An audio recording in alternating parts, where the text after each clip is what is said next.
কি আজব ট্যাব নিয়ে আসলো Xiaomi একেবারে দেখেন রিজনেবল প্রাইসে চারটা স্পিকার চারটা স্পিকার দেখেন এই যে ভাই দেখি এই যে একটা স্পিকার এই পাশে একটা স্পিকার এই পাশে দুইটা স্পিকার টোটাল দেখেন ডলবি অ্যাটমস সাউন্ড সিস্টেম এটার মধ্যে থাকবে ভাই ডিসপ্লে রেজোলিউশন কেমন ভাই এটা ডিসপ্লেটা 2.5K রেজোলিউশন ভাই ওয়াও আর ব্যাটারি ব্যাকআপটা কেমন থাকবে ব্যাটারি ব্যাকআপ এটার মধ্যে 9000 mAh এর ব্যাটারি আছে ওয়াও আমি যদি ক্যামেরাটা একটু দেখি ভাই এটার ক্যামেরা একটু দেখা দরকার হ্যাঁ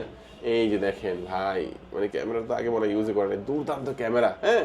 আমি যদি ফ্রন্ট ক্যামেরা দেখি এই যে দেখেন আমাকে দেখা যাবে চমৎকার চমৎকার কি ট্যাব আমার কাছে কিন্তু খুব ভালো লাগছে ট্যাবটা এটা প্যাড এটা কত ভাই মডেলটা এটা হলো Redmi Pad 2 Redmi Pad 2 এটা ভেরিয়েন্ট কি একটাই পাওয়া যাচ্ছে না এটা দুইটা ভেরিয়েন্ট আমাদের কাছে अवेलेबल আছে একটা হলো 6GB RAM 128GB স্টোরেজ ওটা হলো 23000 টাকা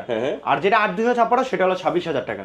ওকে আচ্ছা আচ্ছা তো এই ফোনটা আপনাদের কাছ থেকে পারচেজ করলে কি কি অফার দিচ্ছেন এইটা যদি আপনারা আমাদের কাছ থেকে পারচেজ করেন এটার সাথে স্পেশালি একটা ব্যাকপ্যাক ও প্রিমিয়াম কোয়ালিটির ব্যাকপ্যাক এই দুইটার মধ্যে একটা যে কোনো 100% থাকবেই সাথে একটা স্পিকার এটাও কিন্তু থাকবেই ঠিক আছে আর এর সাথে যাবতীয় যত রকম অ্যাকসেসরি আছে সবকিছু দিয়েও সবকিছু হ্যাঁ আর কুপন অফারও আছে ভাই কুপনও থাকবে হ্যাঁ কুপনের মধ্যে আবার 1000 টাকা ক্যাশ ওরে ভাই দুর্দান্ত দুর্দান্ত আচ্ছা ভাই লোকেশনটা বলে দেবেন একটু আমাদের লোকেশনটা হলো মিরপুর 1 নম্বর ফুটওভার ব্রিজের সাথে মিং বিউটি পার্লারের ঠিক নিচে সমিত ভবনের 3 নম্বর দোকান ওকে তারেক টেলিকম আরো চিন্তা অসুবিধা হলে মিরপুর 1 নম্বরে এসে ভাইদেরকে কল দিবেন আপনারা এখানে ভাইয়ারে রিসিভ করে নেবে আর যারা হচ্ছে ঢাকার বাইরে রয়েছেন কুরিয়ার নিতে যাচ্ছেন স্ক্রিন নাম্বার রয়েছে নাম্বারে যোগাযোগ করবেন আপনারা ক্যাশ অন ডেলিভারিতে প্রোডাক্ট নিতে পারবেন আজকে আমাদের ভিডিও এই পর্যন্ত আল্লাহ হাফেজ